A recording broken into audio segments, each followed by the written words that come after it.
So America is refunding tariffs it already collected while imposing new tariffs through different laws. About $166 billion was collected under the emergency tariffs the Supreme Court struck down in February.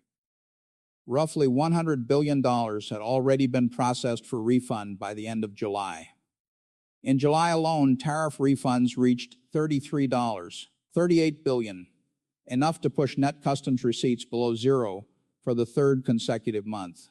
And while that money is moving back out of Washington, a completely different set of tariffs is moving in, 10 or 12. 5% duties covering 60 major trading partners, existing Section 232 and Section 301 tariffs, and another 50% tariff package against selected Canadian imports scheduled to begin within days. Read that again because the contradiction is the story. The Treasury is writing refund checks for one tariff program while customs officers continue collecting duties under others. One legal authority has been rejected. Other legal authorities are being activated. The federal government originally counted roughly $166 billion as tariff money collected from American importers. It has now processed about $100 billion of that money for return. But the administration has not abandoned tariffs. It has rebuilt much of its trade strategy around statutes the Supreme Court did not invalidate, and Warren Buffett warned about exactly the deeper problem before the legal collapse happened. Speaking at Berkshire Hathaway's 2025 annual meeting, Buffett reduced his view to 6 words: trade should not be a weapon. He also argued that balanced trade could benefit the world and that American prosperity did not require other countries to become poorer. That statement sounds different now, because this is no longer simply a debate about whether tariffs are good or bad. This is a story about what happens when a government collects $166 billion under one legal theory, is ordered to unwind much of it, processes roughly $100 billion in refunds, and then continues imposing tariffs under entirely different sections of the law. When you understand what the Supreme Court actually decided, what customs had to do with more than 20 million tariff entries, why July customs revenue turned negative, and why new tariffs appeared almost as quickly as the old ones disappeared, you will understand why the real issue is no longer one tariff rate. It is institutional predictability. Hit subscribe because companies, markets, and retirement portfolios are now trying to price trade policy, while the legal foundation underneath it keeps changing. Let me give you the full context, because the $166 billion refund did not begin with a Treasury decision. It began with a legal experiment. In 2025, the administration used the International Emergency Economic Powers Act, IEEPA, to impose broad tariffs associated with declared emergencies involving trade deficits and drug trafficking. IEEPA had existed since 1977. Presidents had used it repeatedly to block assets, impose sanctions, and regulate financial transactions during national emergencies. But there was a fundamental question: did the statute authorize tariffs? That distinction may sound technical until $166 billion has already changed hands. Importers pay tariffs when merchandise enters the United States. That importer may be a giant retailer, an automobile manufacturer, a toy company, a machinery distributor, or a family-owned business bringing in a single container. The government collects the duty. The importer then decides what to do with the cost: absorb it, negotiate with the supplier, raise prices, reduce hiring, delay investment, change sourcing, or combine all 5. By the time the legal system decides whether the tariff was valid, the economic consequences may already have traveled several stages beyond the border. That is exactly what happened here. Businesses challenged the IEEPA tariffs. The litigation moved through federal courts. The dispute eventually reached the Supreme Court, and on February 20, 2026, the court answered the central statutory question. IEEPA did not authorize the president to impose tariffs. The court emphasized that the statute contained no reference to tariffs or duties, and held that a general power to regulate imports was insufficient to support tariff authority of the breadth the administration had claimed. The decision did not say presidents have no tariff powers. Quite the opposite. Federal law contains multiple other statutes expressly authorizing tariffs under defined conditions. The problem was the statute chosen for these particular duties. That nuance matters because it explains everything that came next. This was not a judicial declaration that tariffs themselves were unconstitutional. It was a declaration that these tariffs had been imposed under the wrong legal authority. And once the court made that distinction, the administration had two problems. The first was backward-looking. What happens to the $166 billion already collected? The second was forward-looking. What legal authority could be used for the next tariffs? The administration began addressing both almost immediately. The White House ordered the affected IEEPA duties terminated, while explicitly preserving tariffs imposed under other statutes, including Section 232 of the Trade Expansion Act and Section 301 of the Trade Act. Uster emphasized that other duties remained intact, with Section 301 tariffs on China ranging from 5% to 100% and Section 232 sectoral tariffs ranging from 10% to 50% depending on the product. At the time, Uster said those surviving measures covered roughly 30% of U.S. imports.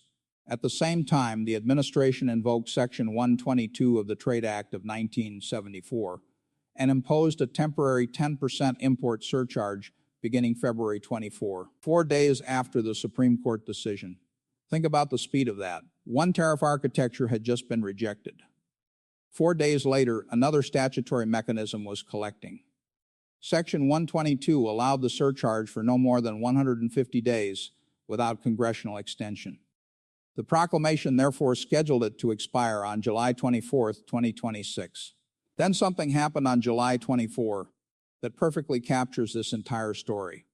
The Section 122 surcharge reached its scheduled expiration, and on that same date, a new Section 301 tariff program took effect against 60 trading partners over forced labor import enforcement. The new rates were generally 10% or 12.5%, subject to significant exemptions and different treatment for certain economies. Uster said the investigations involved trading partners representing 99.4% of American imports. One tariff mechanism expired. Another became effective. Meanwhile, billions from the earlier mechanism were moving in the opposite direction. That is the timeline most Americans have never been shown in one place. Collect, litigate, lose the legal authority. Refund, replace, collect again. And throughout that sequence, businesses are expected to decide where to build factories, how much inventory to carry, where to source components, and whether a contract written today will still make financial sense 12 months from now. The administration's position is straightforward. The Supreme Court rejected IEEPA as a tariff statute, so the government moved toward laws in which Congress expressly provided tariff authority. Supporters argue that this demonstrates compliance with the court rather than defiance of it. Section 232, Section 301, Section 122, and Section 338 all contain different delegations, requirements, and procedures. Critics see something else, a trade system in which the legal justification changes faster than companies can change their supply chains. That distinction is the foundation of the current fight. And the most revealing part came not in a political rally or a television interview. It came in court filings, refund systems, and Treasury accounting. Picture the physical object at the center of this story. Not a tariff chart, a customs entry. A company imports merchandise. The shipment arrives at an American port. There is a customs classification number, a declared value, a country of origin, a normal duty rate, and then another line, the IEEPA duty. That additional line appears once, then again, then millions of times. Container after container, entry after entry, payment after payment, until approximately $166 billion has moved from importers into federal accounts. Then the Supreme Court issues its opinion. The document is dense, the building is marble, the language is institutional. There is no market-style countdown and no dramatic announcement from the bench required for the financial consequence to exist. Near the front of the court's published syllabus appears the sentence that changes the accounting treatment of an enormous national trade program. IEEPA does not authorize the president to impose tariffs. That is all it takes. A legal sentence. And suddenly the same duty that had appeared as revenue on one side of the federal government begins appearing as a refund obligation on the other. There is no applause, no raised voice, no theatrical confrontation, just words on paper, then silence. And behind that silence sit millions of customs records. By March 6, Customs and Border Protection told the Court of International Trade that it had collected approximately $166 billion in duties and deposits under the invalidated EPA tariffs. CBP also said about 1 million affected entries remained unliquidated as of March 4. In customs language, liquidation means the final calculation of the duty owed on an import entry. 20.1 million unfinished entries. That is where the story stops being abstract. Imagine a customs system built to process ordinary corrections and refunds suddenly being asked to reverse part of a trade program involving hundreds of thousands of importers and tens of millions of entries. The $166 billion is not sitting in a single bank account marked tariff money. It is distributed across payment records, importer accounts, customs entries, finalized entries, unfinished entries, protests, litigation and interest calculations. Every one has to be matched. Every refund has to go to the legally appropriate party. Some entries are straightforward, others are not. Some importers filed lawsuits, others never did. Some entries had already been finalized, others had not. Some businesses still existed exactly as they had when they paid. Others had changed ownership, reorganized, or used brokers. And then came the central physical reversal. Instead of Customs pulling money into Treasury accounts, Treasury began sending money back through Customs. In June, tariff refunds reached $49.2 billion. In July, another $33.38 billion went out. By the end of July, CBP had processed and certified roughly $100 billion in refunds. $100 billion. That is the second anchor. More than half of the original $166 billion had moved through the refund pipeline. Then July produced a number that tells you how violent the accounting reversal had become. Net customs receipts were negative $8.55 billion. Negative, the United States was still collecting tariffs. But during that month, refunds from the invalidated tariff system exceeded incoming customs collections by enough to push the net number below zero.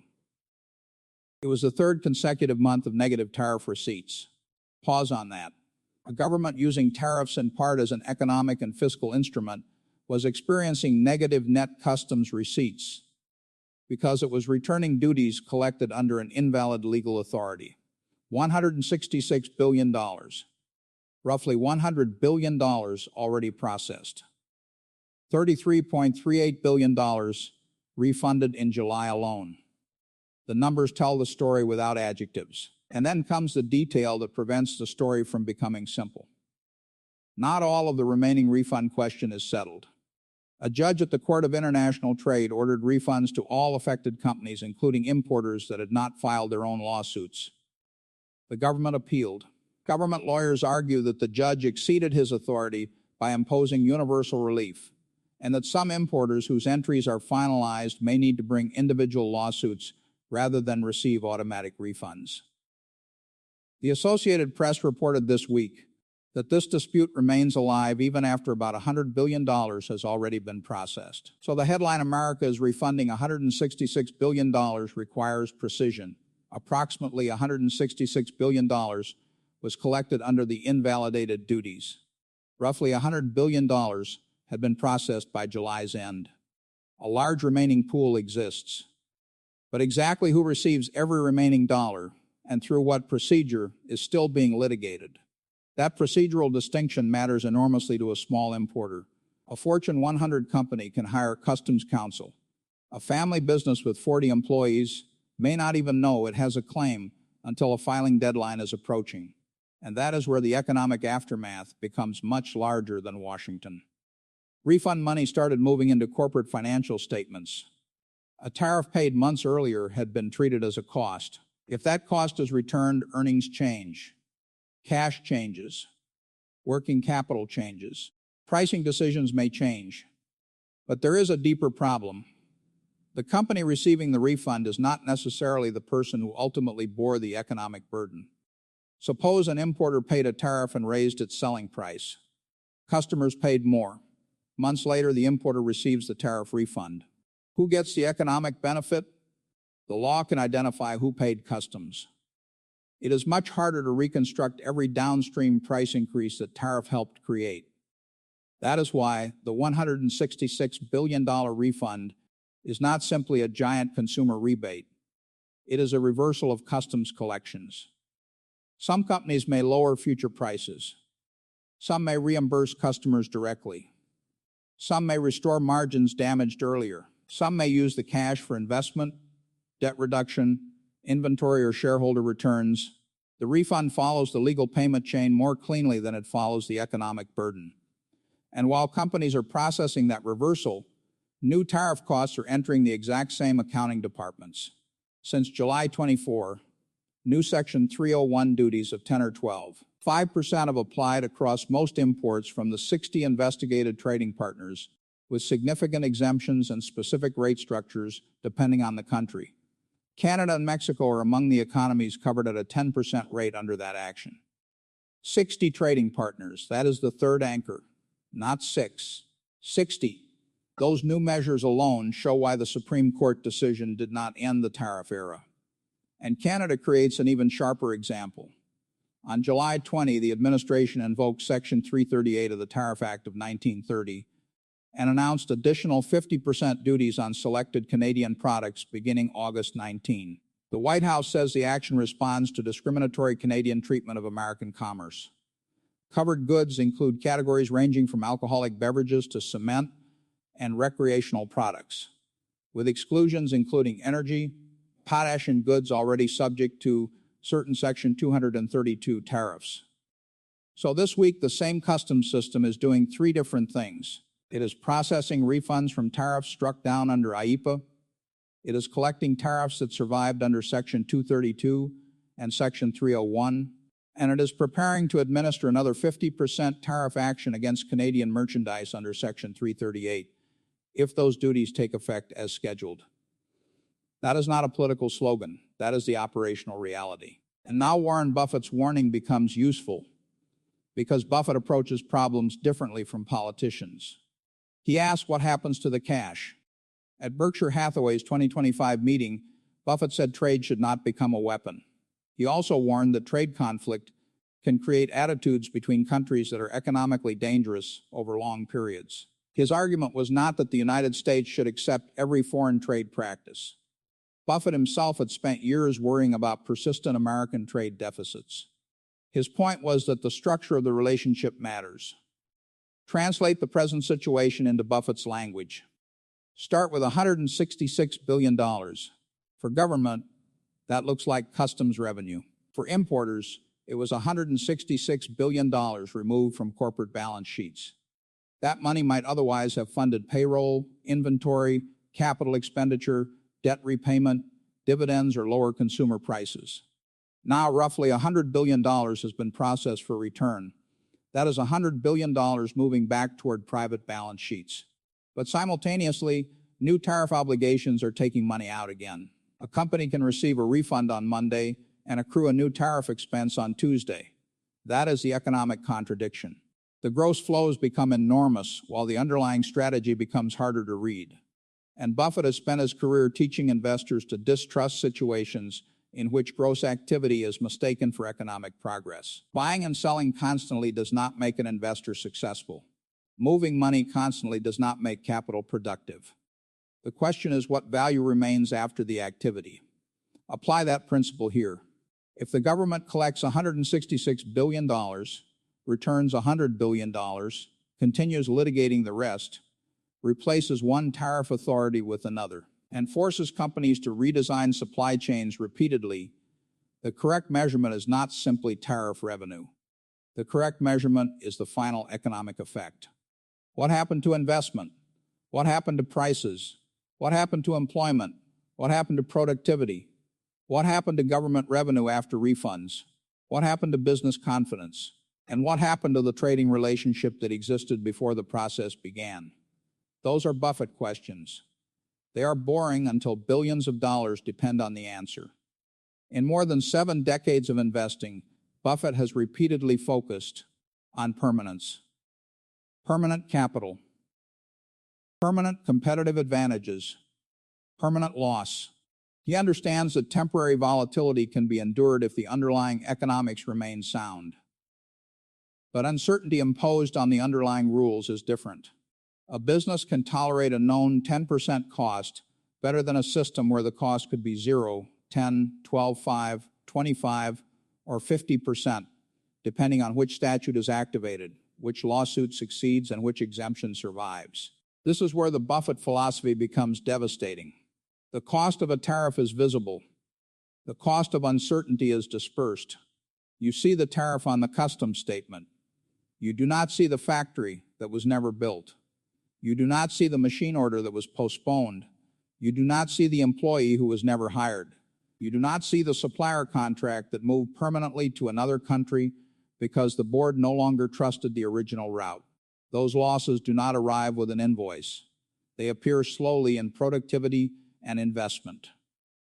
And then there is fiscal reality. Tariffs had increasingly been presented not only as trade leverage but as a source of federal revenue. But July demonstrates the danger of treating contested revenue as permanent revenue.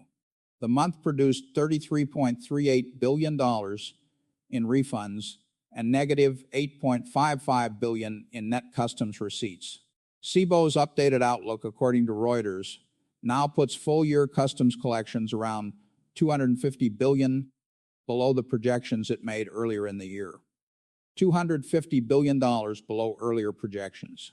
That does not prove all tariffs fail as revenue instruments.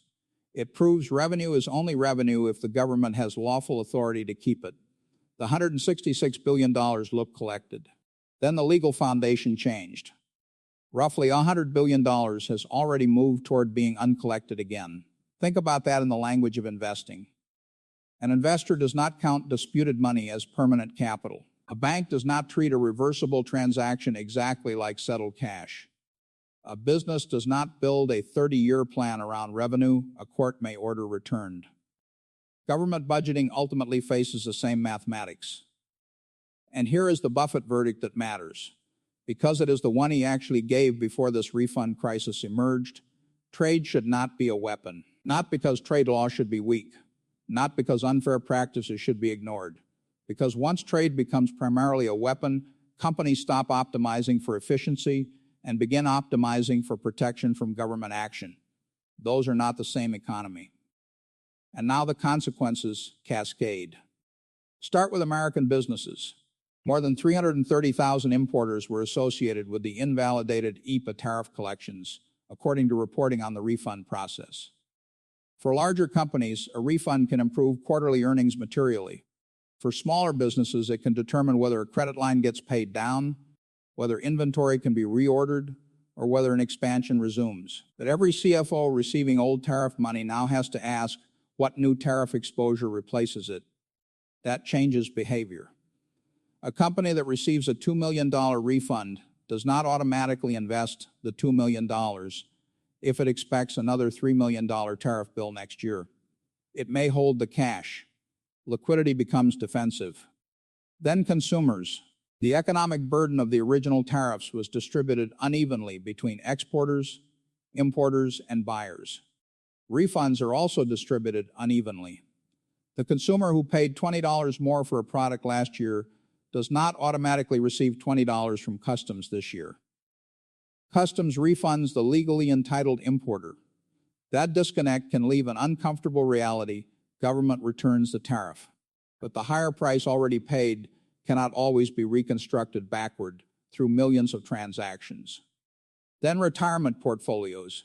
This matters directly to anyone holding American equities. Import-intensive retailers can gain from refunds. Manufacturers facing new duties can lose margin. Transportation companies can see volumes change. Banks can see credit demand change. Companies may recognize refunds as income or receivables at different times. A tariff court case can therefore appear not only in Washington headlines, but in earnings per share. For a retiree living on a portfolio, that is where trade litigation becomes personal. Then supply chains. The administration argues that tariffs encourage domestic production and push trading partners to change objectionable policies. Uster says the July Section 301 action is designed specifically to pressure 60 economies to adopt and effectively enforce prohibitions on forced labor imports. That policy objective is materially different from the emergency justification rejected under EPA. Companies still have to respond to the cost. If 60 trading partners are covered, boards will examine sourcing across Asia, Europe, North America, and Latin America. Some suppliers may become less competitive. Others may benefit. Some production may move to the United States. Some may move from one foreign country to another. Some companies will simply pay. But the physical decisions can become permanent. A warehouse built in Ohio does not disappear when a tariff changes. Neither does a factory constructed in Mexico. Neither does a supply contract shifted from Canada to Europe. Infrastructure remembers policy longer than elections do. Then, Canada. The U.S.-Canada relationship now illustrates the stacking effect better than almost anywhere else. Canadian goods can interact with Section 301 duties, sector-specific Section 232 rules, and beginning August 19, if the proclamations take effect, selected 50% Section 338 tariffs. Those economic tensions exist alongside a defense relationship that depends on NORAD, Arctic surveillance and continental security, and an intelligence relationship embedded in Five Eyes. That is why trade unpredictability can eventually become a strategic issue. No serious analyst should claim a customs dispute automatically destroys NORAD. It does not. But allies make long-term procurement, infrastructure, and industrial decisions based partly on assumptions about political reliability. The more uncertain the commercial relationship becomes, the stronger the incentive to create alternatives. And competitors notice. China does not need the United States and Canada to become enemies to gain strategically. It only needs them to become slightly less efficient partners. Europe does not need to replace America as Canada's primary commercial relationship overnight. It only needs to capture contracts that would previously have defaulted to North American integration. Japan, South Korea, the United Kingdom, and Australia watch the same pattern for a different reason. They need to understand what American tariff law will look like 5 years from now. IEEPA was tested. The Supreme Court rejected it for tariffs. Section 122 replaced part of the architecture temporarily. That authority reached its 150-day limit. Section 301 became more important. Section 232 remained. Section 338 returned. 60 trading partners now face another new tariff framework. And nearly $166 billion from the previous framework is being unwound. Each layer amplifies the others. Legal uncertainty affects corporate planning. Corporate planning affects investment. Investment affects jobs. Jobs affect politics. Politics affects the next tariff. The next tariff creates the next lawsuit. This is how a temporary trade measure can become a permanent institutional cycle. And there is the devastating irony. Tariffs are frequently justified as a way to create certainty for American producers, to tell businesses that domestic production will be protected from unfair foreign competition. But if the legal architecture changes repeatedly, the protective policy itself can become a source of uncertainty. The policy designed to give businesses confidence can force them to hedge against Washington, the precise opposite of the stated objective. That does not mean every surviving tariff is unlawful. The Supreme Court made clear only that IEEPA did not provide the authority claimed for the tariffs before it. Other statutes expressly delegate tariff powers under different conditions.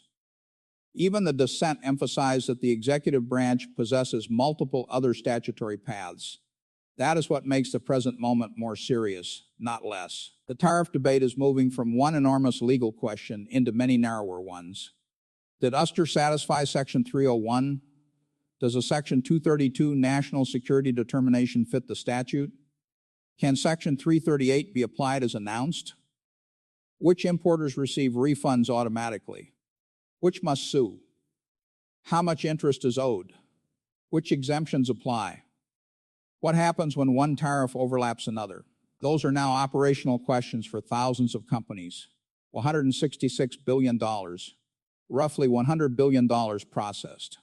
60 trading partners under the new Section 301 program. Those numbers are not merely dramatic. They describe 3 different stages of the same system: money collected, money returned, new money demanded, and that brings us back to Buffett. Buffett has never argued that America should refuse to defend its economic interests. His own writings have expressed concern about persistent trade imbalances, but his method has always depended on identifying incentives clearly and then asking what those incentives produce over long periods. The current system produces a very specific incentive. Companies are learning not merely to forecast demand. They must forecast statutes. They must forecast courts. They must forecast tariff exemptions. They must forecast retaliation. They must forecast refund eligibility. They must forecast whether money sent to the government today will come back 18 months later with interest, or whether a different tariff will replace it before the refund arrives. That is not normal pricing risk. That is rule risk. And rule risk receives a valuation discount. Markets know this instinctively. Investors pay more for predictable cash flows than unpredictable ones. Lenders charge more when outcomes become uncertain. Boards delay irreversible investments when the regulatory environment moves too quickly. Countries do the same thing. Predictability is economic capital. Once lost, it has a price. The $166 billion refund makes that price visible in a way almost nothing else could. This was money the government had already collected. It had already crossed the border in accounting terms, already appeared in customs receipts, already left businesses. Then one sentence from the Supreme Court changed its legal status. Roughly $100 billion has already moved through the refund process. July alone saw $33.38 billion returned. Yet the tariff system did not stop. New Section 301 duties are being collected across 60 trading partners. Existing Section 232 and China tariffs remain. Selected Canadian products face another 50% layer beginning August 19 unless policy changes before then. The United States is therefore doing something extraordinary. It is unwinding yesterday's tariffs while constructing tomorrow's. The issue is no longer whether America can impose tariffs. It clearly can when Congress has supplied lawful authority. The deeper issue is whether businesses can know, with reasonable confidence, which tariff architecture they will be living under long enough to make rational long-term decisions. That is the institutional question. And institutions matter because economies are built on commitments made before anyone knows exactly what the future will look like. A company hires because it trusts tomorrow enough to carry payroll. A family retires because it trusts a portfolio enough to stop working. A manufacturer builds because it trusts a cost structure long enough to recover the investment. An ally integrates a supply chain because it trusts the relationship long enough to become dependent on it. Every one of those decisions requires some confidence that rules will not be rewritten faster than capital can move. Buffett understood that before the $166 billion became refundable. He understood it before $100 billion started moving back. He understood it before 60 trading partners came under the newest tariff program. Trade can be regulated. Unfair practices can be confronted. National interests can be defended. But once the instrument becomes unpredictable, the uncertainty itself becomes a tax. And unlike a tariff, that tax never appears on the customs form. The refund process is still moving. The litigation over the remaining money is still moving. The new tariffs are still being collected. More tariff actions are still being prepared. And every additional month will tell us whether the $166 billion episode becomes a one-time legal correction or the opening balance on a much larger bill for uncertainty.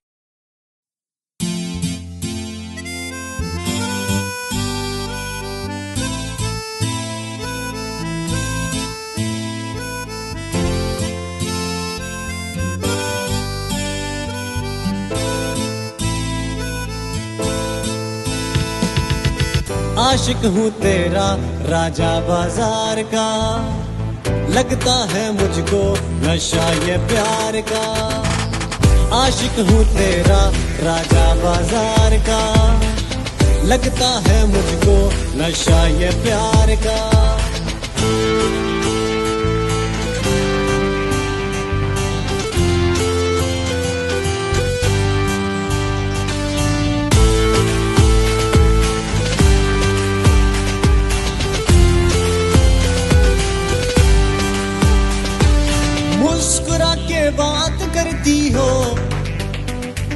आदतें खराब करती हो, ना दिखो बेताब लगता हूँ, आशिक बेहिसाब लगता हूँ। ऐसा नशा है तेरे दीदार का, आशिक हूँ तेरा राजा बाजार का, लगता है मुझको नशा ये प्यार का। जिंदगी हसीन लगती है जब ये जालिम प्यार होता है, सांसों में सांस आती है जब तेरा दीदार होता है। नखरा है ऐसा मेरी सरकार का, आशिक हूँ तेरा राजा बाजार का, लगता है मुझको नशा ये प्यार का।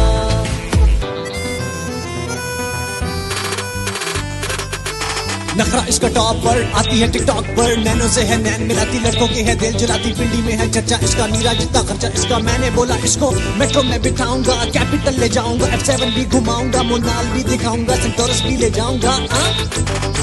आशिक हूँ तेरा राजा बाजार का, लगता है मुझको नशा ये प्यार का।